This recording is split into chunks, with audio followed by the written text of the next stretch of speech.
right, joining us now is Secretary of Defense Pete Hegseth. Pete, good morning to you, first of all. Good morning. Good morning. So the president Great to see you all. Good to see you too. Thanks for your service. The president put that video of him eviscerating, blowing up that boat coming across with all of the drugs on board. And the president said on social, on Truth Social, let them be on notice to anybody bringing drugs to the U.S. Beware. So the president is sending a message to other cartels, right? A very clear one. I can tell you that was definitely not artificial intelligence. I watched it live. We knew exactly who was in that boat. We knew exactly what they were doing, and we knew exactly who they represented. And that was Tren de Aragua, a narco-terrorist organization designated by the United States, trying to poison our country with illicit drugs. Last year, under the Biden administration, all 4 years, 100,000 Americans died from drug-related from drugs, from the use of drugs, many of which poured in from Central and South America through our southwest border. Now, we're sealing the border, but President Trump is willing to go on offense in ways that others have not been. And to send that clear signal to Tren de Aragua, Cartel del Sols, and others emanating from Venezuela, we're not going to allow this kind of activity. You're poisoning our people. We've got incredible assets, and they are gathering in the region. And so you want to try to traffic drugs, it's a new day. It's a different day. And so those 11 drug traffickers are no longer with us, sending a very clear signal that this is an activity the United States is not going to tolerate in our hemisphere. Well, Mr. Secretary, you made it very clear when we had the opportunity to visit the southern border at Fort Bliss, the Southern Command knew exactly where these folks were and that you guys were going to take them out. I guess the question is, for this operation specifically, was this a drone attack or was this hellfire from a helo? I can't disclose precisely how this went down. I can tell you it was precision. It was very well understood exactly what assets would be used in order to achieve the effect. So that's classified how it was done. But you can see publicly a lot of the assets that we have in the region, which to include an ARG-MU, which holds 2,200 combat infantry Marines and has plenty of its own organic assets. So we've got assets in the air, assets in the water, assets on ships, because this is a deadly serious mission for us. And it won't stop with just this strike. Anyone else trafficking in those waters who we know is a designated narco-terrorist will face the same fate. And it's important for the American people to protect our homeland and protect our hemisphere. So their leader, Maduro, who we put a $50 million bounty on his head, has called out to China for help in this. And China's condemning the U.S. And saying, I shouldn't use the word condemn. They're warning us we should look out for the different countries' integrity. Are you worried about China and their relationship with Venezuela, and how will that affect our policy?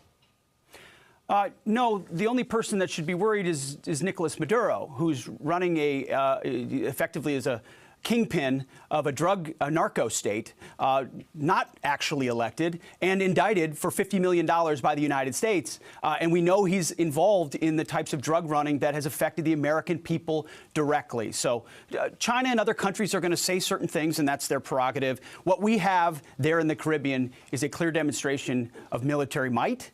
President Trump has shown, whether it's the southwest border, whether it's the Houthis in freedom of navigation, whether it's Midnight Hammer in Iran, that the precise application of American power can have incredible impacts and reshape dynamics around the world and in the region. So Nicolas Maduro, as he considers whether or not he wants to continue to be a narco-trafficker, has some decisions to make, and that's all I'll say about that. Is regime change our goal there? Well, that's a presidential decision, and we certainly understand the indictment. We understand the $50 million. Anyone would prefer that he would just give himself up, but that's a presidential level decision, and we're prepared with every asset that the American military has. It's incredible that y'all were able to track that boat, know that there were 11 narco-terrorists on board, and be able to take it out to prevent all those drugs from making it into the United States and killing so many teenagers, so many 20-year-olds, whoever's doing drugs in the U.S. So thank you for that. I don't know how you did it. I'm sure you have intel that you can't talk about. Let's talk about China this morning, because while we were sleeping, China was celebrating. They're having this parade in Tiananmen Square featuring a display of advanced equipment. And they invited Putin and they invited Kim Jong-un in attendance. So what message are they trying to send, and what is the administration's response? Well, unfortunately, the weakness of the previous administration has driven Russia and China closer together. That was a terrible development of a lack of American leadership and a lack of American strength. And you saw it around the world. And it manifests in what we saw on TV last night. But that's why President Trump has charged us at the Defense Department to be prepared, to rebuild our military in historic ways, to restore the warrior ethos and reestablish deterrence, not because we seek conflict. We do not. And we've been clear about that with China or Russia or others. But because by being prepared, you prevent it. You ensure that the American people and the homeland are safe. And demonstrations of parades are fine, but they don't hopefully manifest in actually military conflicts. So we know what they believe and what they're about. We also know how strong we are and the military advantages we have. They know that also. Our job is to maintain those military advantages in space, in the skies, in the sea, under the sea, and with long-range fires. All the capabilities we have, Golden Dome, which is something China knows they can't replicate, and we will inside this administration. So we're going to maintain the strategic advantage. President Trump has a great relationship with President Xi, and we'll leverage that in hoping to find ways that we can work together. Otherwise, we'll always be prepared. So, Mr. Secretary, part of the president's philosophy is peace through strength. He wants to be able to have negotiations. He doesn't want to start any new wars. He wants to end a lot of wars. But one thing he does want to do is have the perception and the philosophy of the military to get back to the original origin. And one way he wants to do that with changing the name from Defense to Department of War. What is the timeline on that? I've said stand by on it, and that's what I'll say again, because that's ultimately the president's call. But I'll say this. You know, we won World War I and we won World War II, not with the Department of Defense, but with a War Department, with the Department of War. As the president has said, we're not just defense, we're offense.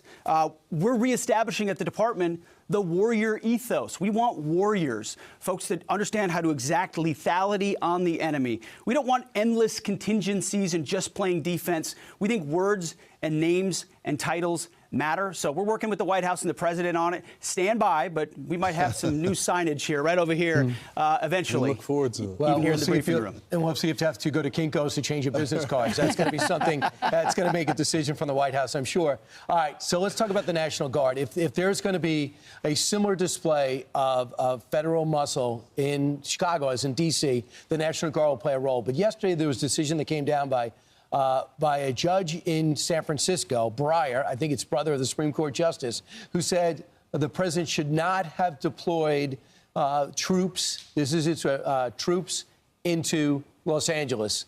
I assume that means the National Guard because you also put Marines in there. They said you can't do investigations, you can't aid the ICE or police officers. They really limited anything National Guard can do. How will that affect what happens in Chicago if the president decides to put National Guard in there? Well, Brian, that'll be appealed. It already has been appealed in California because it's an incorrect decision. Ultimately, the president had every authority. The National Guard was working completely within those confines, supporting law enforcement, protecting federal buildings and federal agents. That's what we said we were going to do from the beginning. And that's what we did. So everything we did in Los Angeles was lawful. And by the way, effective. Gavin Newsom wasn't willing to do what was needed to prevent a Summer of Love 2.0. And so we got in there, secured the city alongside federal law enforcement. We supported them. That'll be appealed. That'll be overturned. And what you see in Washington is the right kind of collaboration with state, local, city law enforcement. You've seen a city reborn, safe and beautiful. It's a template for what that cooperation could look like. The National Guardsmen, I talked to some of them yesterday at the street. They were a little surprised when I stopped my convoy and the Secretary of Defense got out and these National Guard soldiers from West Virginia were on patrol. But they were proud of what they were doing. They were excited to be in their nation's capital and securing it. We've seen crime rates plummet in the city. So whether it's Chicago or Baltimore or New Orleans, wherever it is, we'll be proud to partner with law enforcement that'll partner with us. But as the president has said, he wants governors to invite us in. And unfortunately, you've got some governors that aren't willing to do that in Illinois and Maryland. So that's the president's call. We'll see what happens next. But we're proud of the missions we've done so far. It's part of protecting American citizens, just like our southwest border. The invasion is over. The lawlessness and the chaos is over. We will work with our federal partners appropriately to help secure the American people. Hey, Mr. Secretary, Trump said we're going in. So he said that yesterday. So I'm wondering what the timeline might be if when he's going into Chicago. And then what's your response to Governor Pritzker? He said that the president is begging me to call him. He said it's been a really difficult 10 days. Lawrence was saying, I've been covering this for years. It's been more than 10 days. And I refuse to play a reality game with Donald Trump again. It's been a tough 10 days for the governor. What about the people that live in Chicago? What about the folks that live with unending violence right in their backyard, with an incompetent government and mayor and governor who are unwilling to provide just basic security? So I don't feel bad for Governor Pritzker. He should be welcoming support. He should be welcoming outside efforts to come alongside him, just as, frankly, the mayor of Washington mostly has. So he's playing a shell game. It's a charade. He knows that his city's out of control. It's the president's decision when on Chicago and what the scale looks like. But the folks in Chicago, folks in Illinois, deserve to live peacefully like everywhere else. Unfortunately, they have dysfunctional leaders. And Who Mr. won't Secretary, do you real know things. about this job, too, because you used to be in the National Guard. You know, all these people talking about what the National Guard can do. You used to command a unit with the National Guard. You took fire from protesters, so you know what they can do. I held a riot shield in Lafayette Square in 2020 during those riots. I've been a part of walking blocks and presence patrols. I know exactly what they can do. I know exactly what they can't do. We made sure that they're able to protect themselves by carrying weapons in Washington, D.C., which is not controversial. It's common sense. I always wanted that ability when I wasn't able to be armed. So it is pretty unique. Myself, the chairman of the Joint Chiefs, also has served in the National Guard. So I understand intimately what these units are capable of, the types of units you would want, how long you'd want them there, the types of missions, how they can work with law enforcement. And so we're happy to support in every way the president's belief that we should be helping to secure American cities where Americans deserve to live safely. This is probably the last time we're going to have the chance to say this, but thank you, Mr. Secretary of Defense. Right. We'll introduce you maybe some different way shortly.